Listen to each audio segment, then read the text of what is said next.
계속 얘기를 좀 이어가 보죠. 앞서 뭐 이영호 의장도 얘기를 했습니다만 방류를 했을 때 생길 수 있는 문제점, 우리 김 기자가 한 번 더 짚어주시죠. 네, 우선은 지금 영주댐이 2016년에 준공을 하고 한 번도 제대로 가동해 본 적이 없잖아요.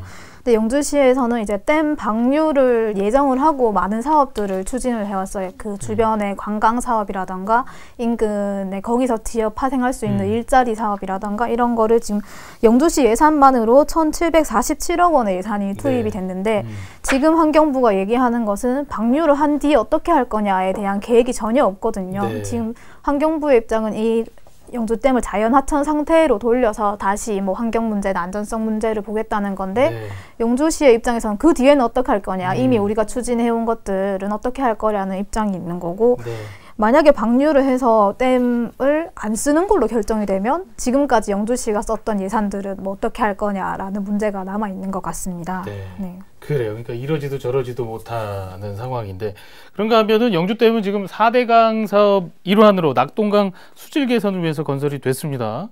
그런데 뭐 늘 녹조 문제가 제기가 됐었는데, 특히 최근에는 녹조를 제거하기 위해서 화학 물질도 투입이 됐다, 뭐 이런 얘기도 들려옵니다. 이게 누가 투입을 했고 또 어떤 물질인지 우리 감성아재님이 좀 설명해 주시죠. 이 환경단체가 이 녹조를 제거하기 위해서 수자원공사와 환경부가 루미나이트라는 그런 그 녹조 제거제를 투입했다. 그래서 환경부 장관과 수자원공사 사장을 고발했어요. 그래서 고발을 하고 나니까 환경부에서는 이게 절대 그렇게 하지 않았다라고 합니다. 이 루미나이트란 게 어떤 약재고 하면 그렇게 뭐 큰 그 유해한 건 아니지만은 약간의 그 녹조의 침강, 이 물 속에 가라앉도록 하는 그런 역할을 합니다. 그래서 그것을 이제 투입했다. 내성천에도 투입했다. 또 이 상류 쪽에 그 투입해놓은 흔적이 있다. 또 댐에도 있다라고 이제 이 시민단체, 환경단체가 이제 주장을 하죠. 그 예로 이제 사진도 제시하고 이렇게 하는데도 이제 환경부하고 수자원공사는 아니다. 전혀 투입을 하지 않았다. 그거는 남조류의 어떤 그 변색 과정에서 그렇게 좀 보일 뿐이지 의도적으로 루미나이트를 넣지 않았다. 이렇게 지금 주장을 하고 있습니다. 그래서 양쪽의 주장이 딱 부딪혀 있는 거죠. 그러니까 뭐 이제 갈등의 접합점이라 그럴까요? 지금 접점이 지금 너무 많아요. 크고 작은 문제들이 너무 많은데, 그런가 하면 또 댐 안전성 검증을 위해서 상시 만수위 161m를 유지한 상태로 2~3개월 정도 테스트를 좀 거쳐야 된다 라고 하는데, 근데 지금 현재 담수 기간을 지금 못 채웠습니다. 그래서 더 좀 비판을 받고 있는 것 같아요. 한국시설안전공단의 용역 과제로 나와 있습니다. 이 조건을 유지해야 된다는 그 과제인데요. 이 과제의 그런 과정을 거치지 않으면 결과는 당연히 믿을 수가 없는 거라고 이제 사람들은 생각을 하겠죠. 그래서 환경단체도 반대를 하고 있는데, 이거는 이제 영주시와는 약간 문제가 다른 반대입니다. 여기서는 그 내성천 보존회에서는 안전과 수질 검증을 위해서 그 83%의 물을 채워서 2개월에서 3개월간 조사를 해야 되는데, 이걸 갑자기 뒤집는 거는 이 모든 문제를 은폐하려고 하는 것이 아니냐, 그렇게 주장하고 있고요.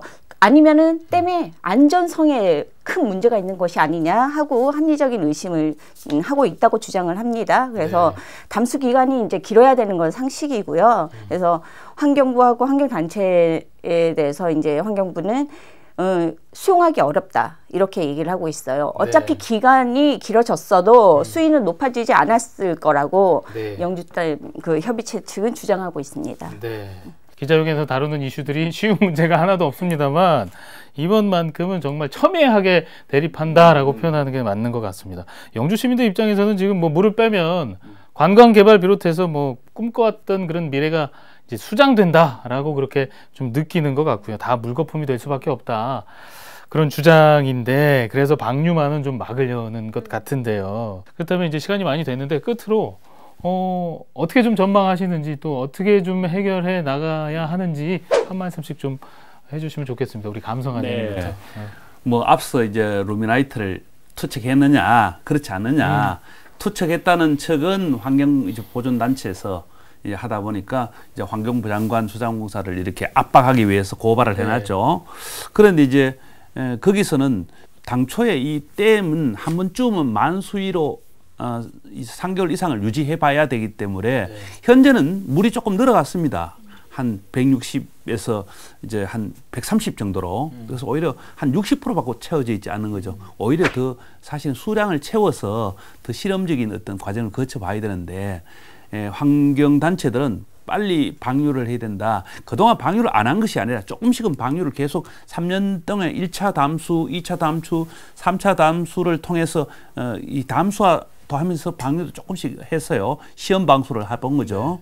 이번에 올 들어와서만 이제 만수에 가까운 한 150 이상 채워졌었는데 이것을 이제 지난 15일 날 갑자기 이제 대량 방수를 하겠다는 어떤 계획을 있었는 겁니다. 그것도 이제 수자원공사와 환경부가 환경단체에 밀려갖고 그런 어떤 상황이 벌어진 거죠.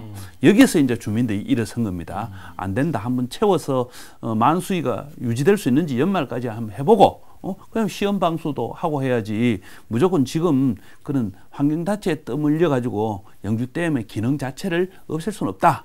이렇게 보는 거죠. 환경부는 이쯤 되면은 그 명확한 그 명분을 제시를 해야 됩니다. 뭐 무조건 그 밀고 나갈 게 아니고요. 철거 얘기가 나오는데 철거했을 때 어떤 이점이 있는지도 명확하게 밝혀야 되고, 그리고 댐 주변에 지자체와 주민들하고 면밀한 또 이런 논의가 있어야 됩니다. 충분한 논의가 있어야 되고, 주민 입장에서 손실과 또 그 철거를 했을 때의 가치를 비교를 해봐야 된다고 저는 생각합니다.